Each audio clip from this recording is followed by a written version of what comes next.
Welcome to A Bit of Insight with Lisa Mosbey, your weekly dose of health, wealth, and everything else. What happens when a mortgage broker sees beyond bricks and loans and decides to build a space where dreams get done? In today's episode, we're talking about money, mindset, and the magic that happens when entrepreneurs stop working alone. If you've ever wondered if your environment is holding you back, this episode is for you.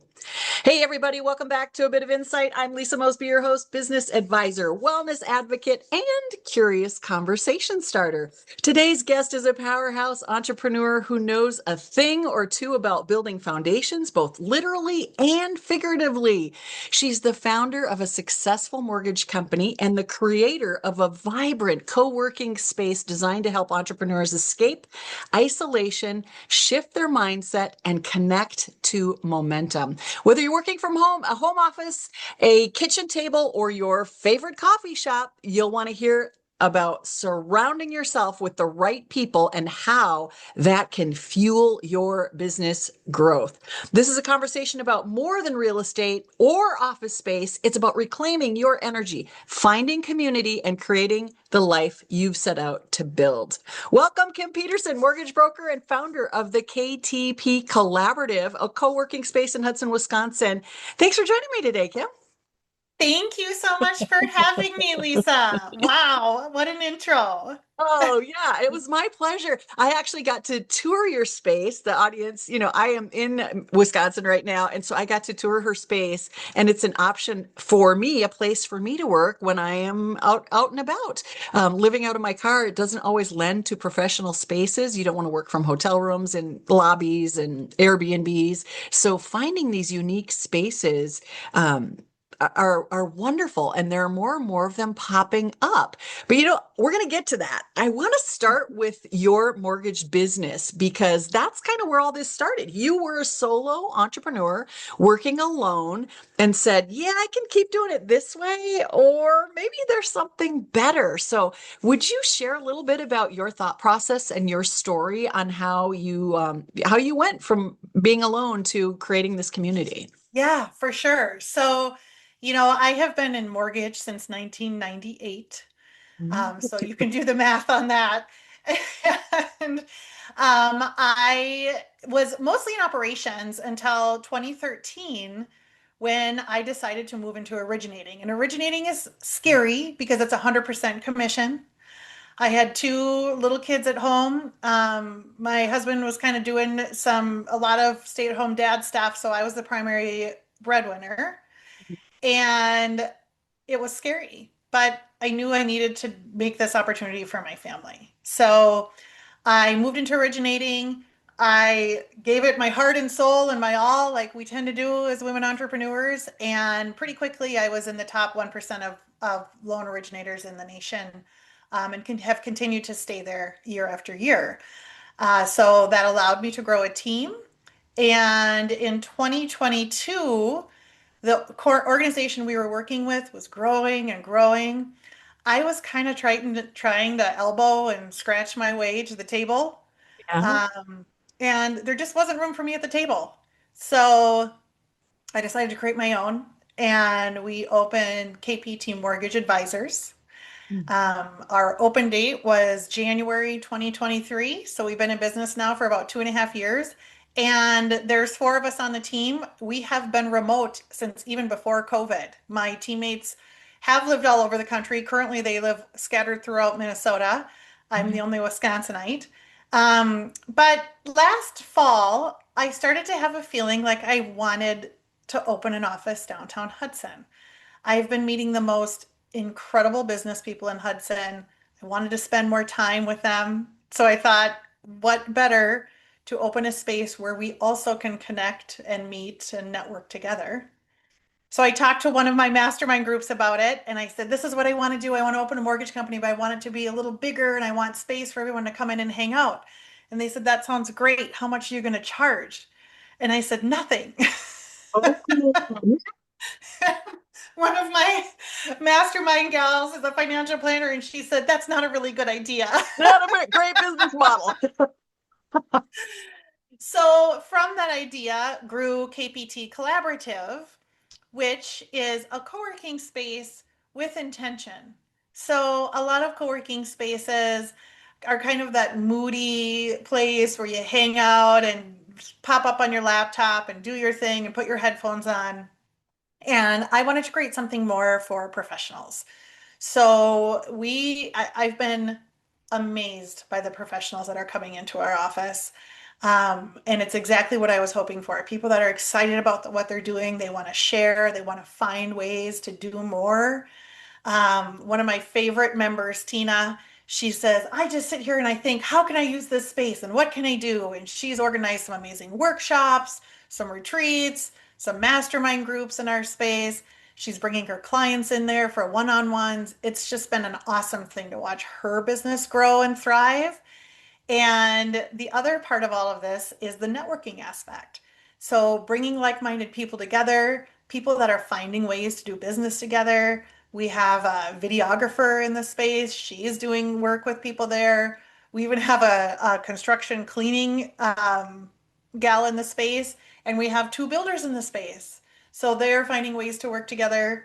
And interestingly enough, we have three people in agriculture, very unique, like organic ingredient production. And they're finding ways to work together. So, how cool is this? Like, truly, the intention behind this was to create exactly what's happening. And we're just getting started. We just opened on June 16th. Yeah, it's amazing. And you can feel the vibe in the air. And I got to meet Tina and I got to be in that space and really get a sense of what you're developing and creating there. And I want to tie this into, the solopreneurship, you said that you rose to the top out of motivation, primary breadwinner, you're not going to let grass grow under your feet. You got to move, you got to do it, I you got got to to feed those build. kids. Yep. And then grow into that. There are a lot of people today. And then I love that you built this new space after COVID when everybody was isolating and you're saying, wait a minute, we're going to break the chain. That is not going to be what everyone's terming the new normal. I hate those words, new normal. You're going to break the chains and say, we're coming back together. And we're seeing Yeah. that all around the globe is people are saying, Yeah. wait a minute, we are human beings and we are meant to be in groups. We want to belong. It's part of our mental health to be part of belonging. And so Right. many of my audience are solo entrepreneurs. That is seems to be who gravitates to me because that's me. I've been a solo entrepreneur, even though I've had businesses and had several hundred employees over the years. That solo entrepreneurship is still you thinking alone, you solving the Mhm. problems alone. And as a mortgage broker, I want to still tap into that because that was your first business. That was your entry into entrepreneurship. You went from salary to commission, which is super scary. Many of us entrepreneurs, if we don't eat if we don't hunt. Right. We have to get out there. So let's share some inspiration for people about that motivation that you experience. Like, how did you keep going through ups and downs? Real estate is not the easiest thing to do. I had a real estate license for many years and have trained tens of thousands of agents across the country. And I've seen the ups and downs of that industry. How did you keep going to still be around since Yeah. 1998? Let's talk about that solopreneur mindset, the inspiration that you use to keep going. Yeah. Well, I was always somebody's assistant for the first 15 Mhm. years of my career. So I was watching these really successful people and supporting them. And I didn't even know what it looked like to be around someone who was only closing 2 or 3 loans a month. These Yeah. people were closing 10, 20, 30 loans a month. That was just the world I lived in. Okay. So my mindset didn't see anything less than that. Of course, when I got started, I was doing the math and trying to figure out how many loans do I need to close to keep doing this before I need to go find a W-2 job. And I'm very that's very important to me. I am a P&L person, I am a numbers person. When someone tells me they're opening a new business, when my friend told me she was opening an ice cream shop, my first question is, how many ice cream cones do you need to sell to keep the business going? Right? How many Yeah. loans do we need to sell to keep the business going? So knowing that number was really important to me because I knew what I had to hit in order for my family to eat. And anything over that, I knew I could save for the months that we didn't hit that number. And that's the way I have worked in the mortgage industry, and that those of us that are in real estate need to function because I went through 2008. I went from owning a home, living in Chicago with my little family to nothing overnight. We moved back to Woodbury, we reestablished our lives, and I learned again how important it is to sow your seeds when you can and also to save your money.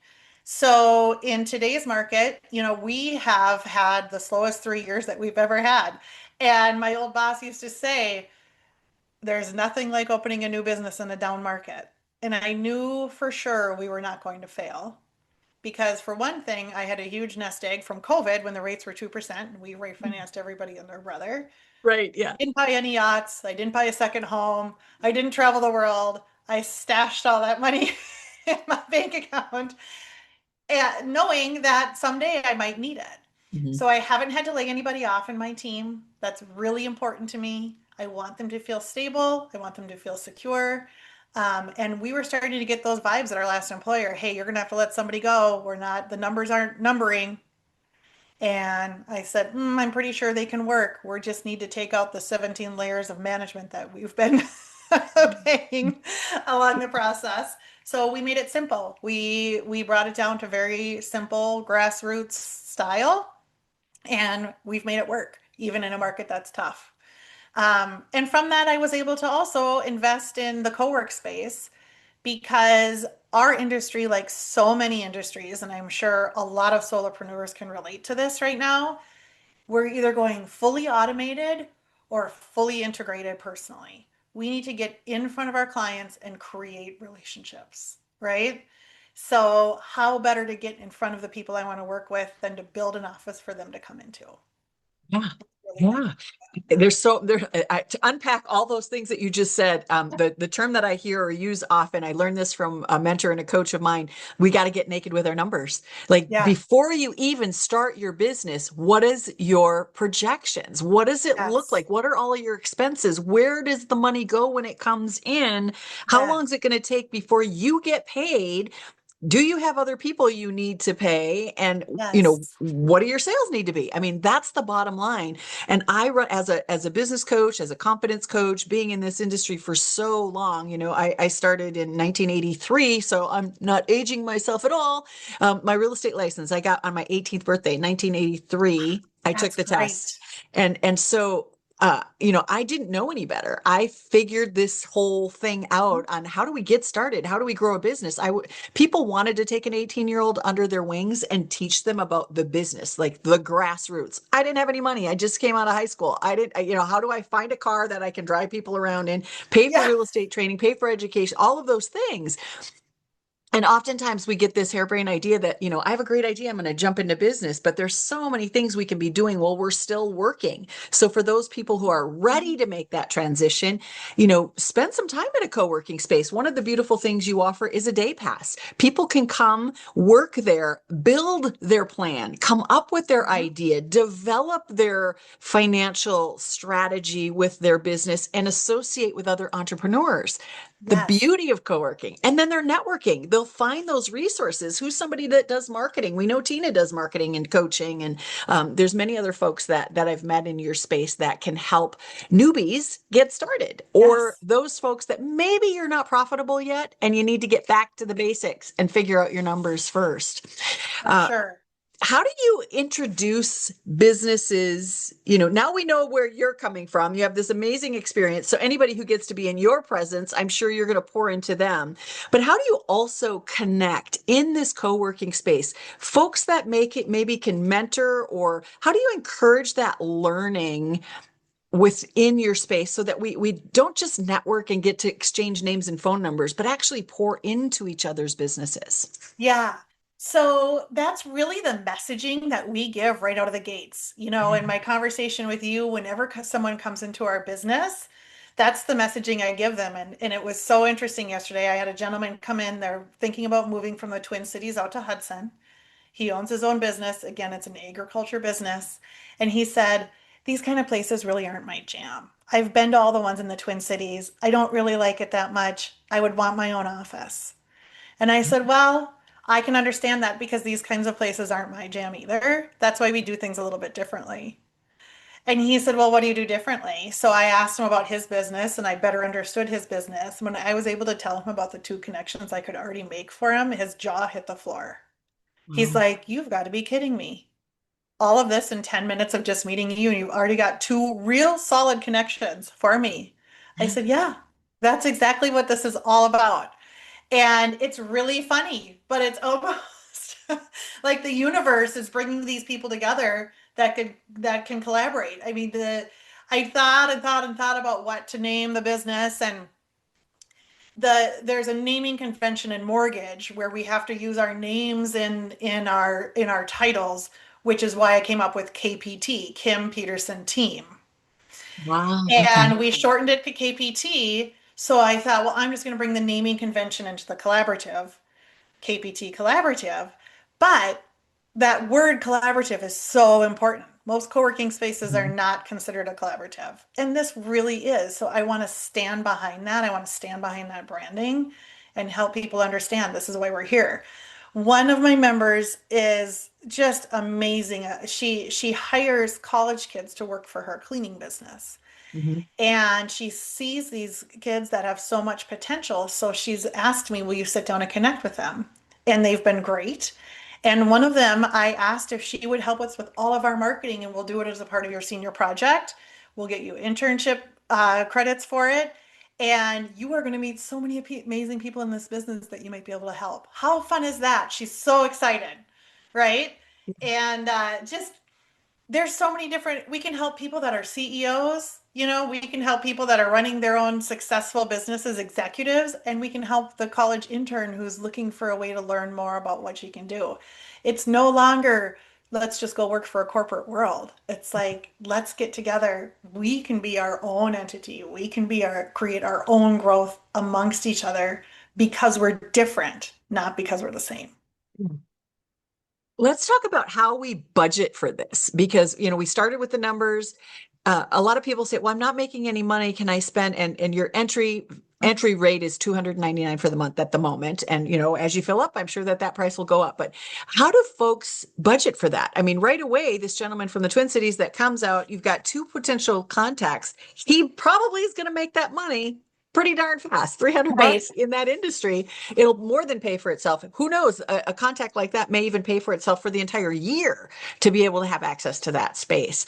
So I want to Absolutely. talk to that because sometimes we have, as Zig Ziglar says, stinking thinking. I can't afford it. When I hear that, it's like, you Yes. can't not afford it. Like Yes. your business is failing. How do you get into a space where you can find buyers, where you can, collaborate with people, maybe help to shift gears so that you get into an income producing environment or an income producing mindset? Let's speak to that Right. for a minute. Right. Absolutely. You know, we're doing that already when we decide to Mhm. become entrepreneurs. We're Yeah. betting on ourselves, right? And I said to myself when I left, in the mortgage business, and I don't know if this is common in other industries, every company I went to said, you want to invest in us, you want to buy shares, here, get invest. And I did sometimes and I didn't other times. And the last company was asking me to do this major investment in their dream. And their dream is beautiful and it's great. But I said, you know what? I think it's time for me to invest in myself. And that's why I became an entrepreneur. So all of the people coming into our space are doing the exact same thing. They're investing in themselves. And you're right. It's like you can't afford not to. You're trying to grow a business. You need to get in front of other people. I want to help people get mortgages. What better way than to get in front of them and have my name on a placard outside of an office for the people that are walking by that says, hey, there's a mortgage company in here. Come on in, right? Yeah. So that's not even the networking part, right? That's just that's just getting in front of the community, which is why it was so important to me that this office was right downtown because I Mhm. want us to be front and center in front of the community. And I want the people coming into our space to be front and center too. So, you are there. You can't walk into that place without feeling energy, excitement. Everybody there is trying to grow a business. I overheard someone the other day working on their branding. I popped over. I said, "Hey, what you got going on there?" "Oh, I'm having a hard time deciding between this and this and this." "Oh, let's talk about it." We talked about how my branding, the company I worked with and I branded, what that looked like, things they asked me to think about. We had someone in the other day, and I could tell he was trying to train an intern how to do something. And even after he got off the call, I said, "Wow, you have an incredible leadership skills and you are an incredibly patient man." And he goes, "Thank you for saying that because I'm starting to feel like I'm not," right? Even that Yeah. encouragement that we can give each other, um, when we're feeling like we're struggling, we're feeling like we're not get there. How awesome is that, right? Yet I'm Yeah. not your boss. You're not my boss. You're not my employee. We're all at the same level. We're all there for the same exact reason. Yeah. And it's those solopreneur mindsets where we can go down this rabbit trail when something bad happens rather than picking up the phone and replacing that with a new call and a positive experience. I love that you just, walked over and lifted him up, edified what his skill was, and he's ready. I was kind of feeling down about it. Yeah. It's that energy. I want to talk about, you mentioned it, the space, the space, the space. We keep talking about the space. There was an intentional design in the space that you kind of talked about. Physically, energetically, how do we support the focus, the creativity, the connection? There's a soundproof booth for phone calls. There's a bigger soundproof booth if you wanted to do your podcasts there. Let's talk about the space itself. Yeah.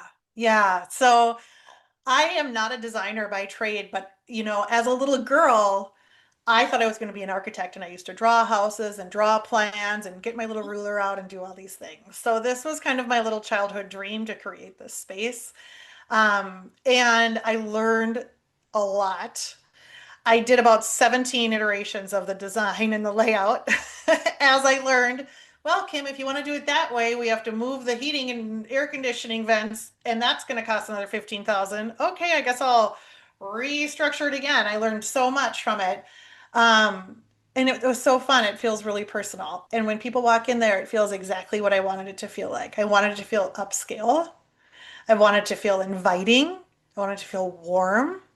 And it feels all of those things, and the energy is very contagious. So we have space for co-working. We have desks that we have lift desks for people that want lift desks. We have monitors that people can plug into if they need a bigger screen. Like me, I can't see on my little laptop screen. We have a few what we call dedicated desks. So if someone says, "Hey, I want my own desk to come into every day, it has a lock on it, I can put my stuff in there, and every day I'm going to sit at this desk," we have that available for people. We have event space. We have social mixers that people like to host after hours. Sometimes people host a workshop all day and then they want to bring their team up and have a little happy hour, cocktail hour. We have space for that. And then we have 3 private offices and 2 conference rooms. So our members get credits to book those spaces, or anyone that's a non-member can book those spaces by the hour. So we've been welcoming nonprofit board members or board of directors. We've been inviting, we have a luxury home builder that comes in for meetings in our space to show their clients their plans on the big screen. It's just really cool to see all of the different business interacting there. And then in our downstairs, we have a workshop room that can seat up to 30. So tomorrow we are hosting a group of 30 in our little workshop. And we're really excited to have them there. And something that's really important to us is we want to bring the community of Hudson into our space. So when you look around, the artwork is all from a gallery downtown Hudson. The wall wraps that are gorgeous are all from Big Red Dog Studios out of the St. Croix Valley. Our mugs are from all the local restaurants and local shops up and down Hudson. Everything about what we're doing, and then we have fun little treats and trinkets that we leave for our groups that come in from all the little shops in Hudson. We love it. We absolutely, even our soaps are from Rose and Lavender. It's like, how can we bring our community in? Because that's what we're here to do. And it has been so fun and so great. The business owners downtown Hudson are amazing. and all they want to do is support each other. The way I have seen these businesses support each other, we've had um, the gentleman next to us lost his wife. The businesses have poured into him to help him through that hard time. We had another business owner that went through a medical emergency. Everybody poured into his business to help him through it. I mean, this is the coolest community to be in. How can you not want to be there? Folks, you're listening going, I'm nowhere near Hudson, Wisconsin. How Yeah. does this help me? You'll be the one. Start the community, Yes. start the collaborative in your area, or better yet, find one that's already in existence and go support them if there's one near Yes. you. It doesn't have to be, oh, this isn't available to me. It can be available to you. Yeah. Co-working as a business strategy can work. If you have a little nest egg put away and you want to bring your community together, I'm sure that Kim would be open to you possibly reaching out to her and collaborating and getting I would love ideas. to help you learn from my mistakes. I'm actually having some conversations with someone that's looking to open one in a nearby town, and I love it. It's so fun. Yeah.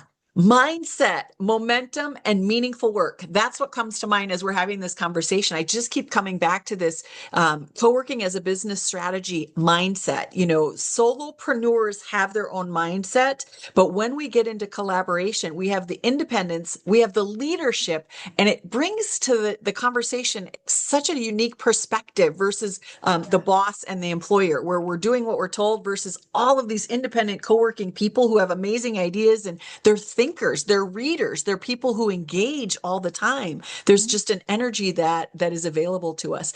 I want to give you a couple minutes, to let people know, how do they get in touch with you? Where do they find you? And of course, it'll be in the show notes, but for those listening on Apple Podcasts or Spotify, go ahead and share where folks get in touch with you and maybe some final thoughts for our audience. For sure. So, website, you can check us out, kptmortgage.com, kptcollaborative.com.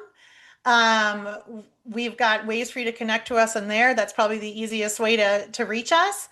And you can learn a little bit about us there too.